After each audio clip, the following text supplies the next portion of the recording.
Hi, welcome to my screencast.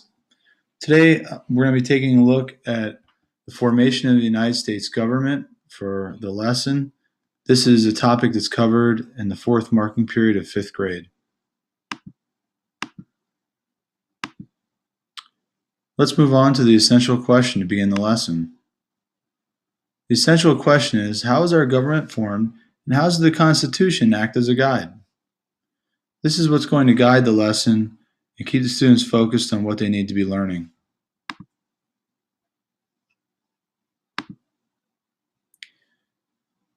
Next, I would ask the students what they already know about the Constitution and the formation of our government. We would discuss what is shared, write those things down on a piece of chart paper to save for later on at the end of the lesson. After that, I would share a video on the formation and then distribute copies of both the U.S. Constitution and the PA Constitution. Watch this video to learn more about the formation of the Constitution.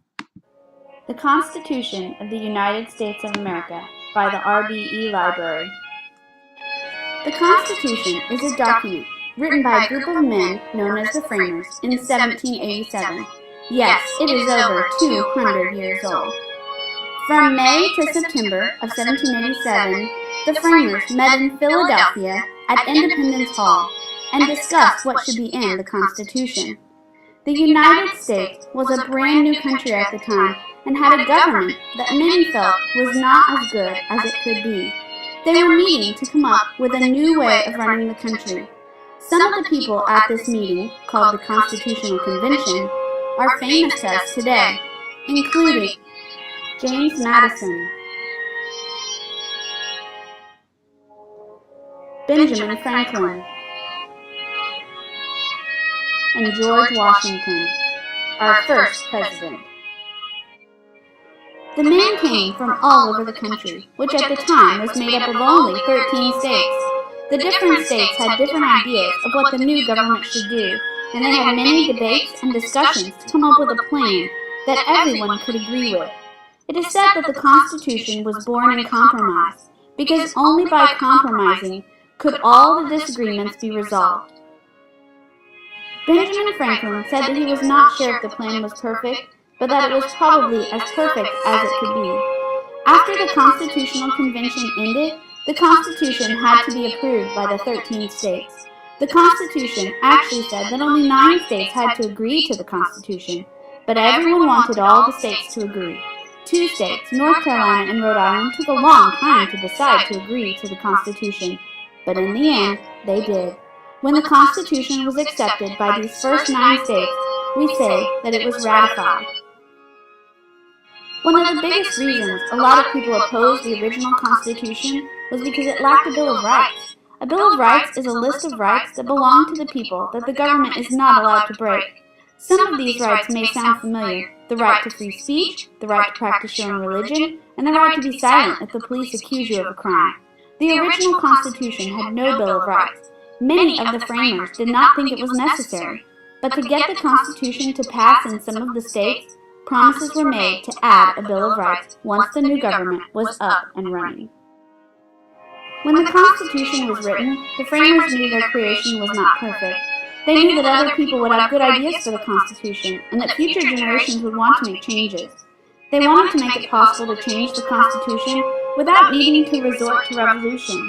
They wanted to be sure that it wasn't too hard to make changes, but they also wanted to be sure that it wasn't too easy. The framers added an amendment process. An amendment to the Constitution is a change that can add to the Constitution or change an older part of it. After the new government started to meet, Congress proposed the Bill of Rights, and in 1791, the changes were accepted by enough of the states that they were added to the Constitution, and these 10 changes are called the Bill of Rights. The Constitution is the highest law in the United States. All other laws come from the Constitution in some way. The Constitution also provides the framework for the government of the United States. It created things like the presidency, the Congress, and the Supreme Court. Each state has its own constitution that is the highest law for the state, but even then, the United States Constitution is higher.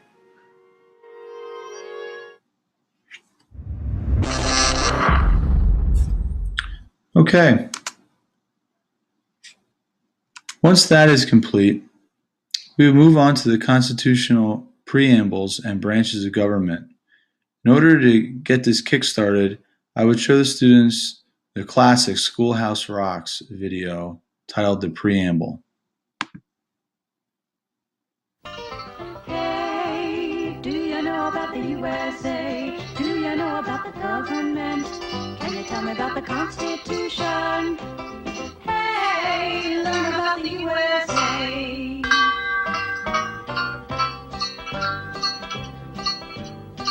In 1787, I'm told our founding fathers did agree to write a list of principles for keeping people free. The USA was just starting out a whole brand new country, and so our people spelled it out, the things that we should be. And they put those principles down on paper and called it the Constitution. And it's been helping us run our country ever since then. The first part of the Constitution is called the Preamble and tells what those founding fathers set out to do. We the people, in order to form a more perfect union, establish justice, ensure domestic tranquility, provide for the common defense, promote the general welfare and secure the blessings of liberty to ourselves and our posterity, to ordain and establish this Constitution for the United States of America. In 1787, I'm told our founding fathers all sat down and wrote a list of principles that's known the world around. The USA was just starting out a whole brand new country, and so our people spelled it out. They wanted a land of liberty, and the preamble goes like this. We the people, in order to form a more perfect union, establish justice, ensure domestic tranquility, provide for the common defense, promote the general welfare and secure the blessings of liberty to ourselves and our posterity, to ordain and establish this Constitution for the United States of America, for the United States of America.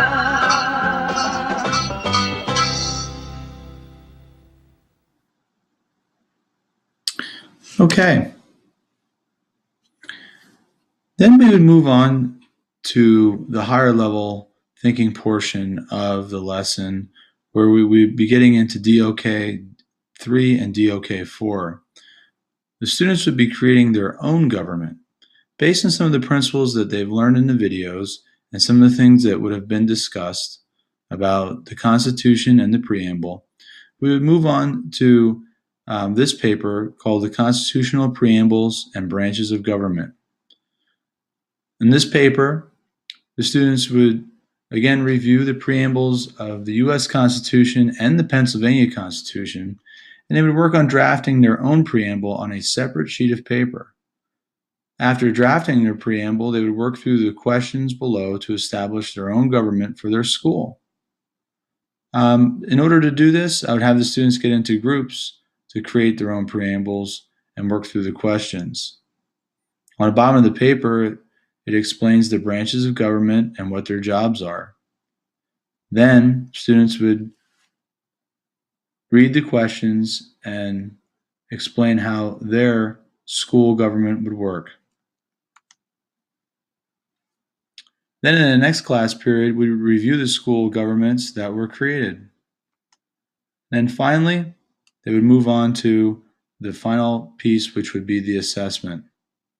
Thanks for watching. Bye.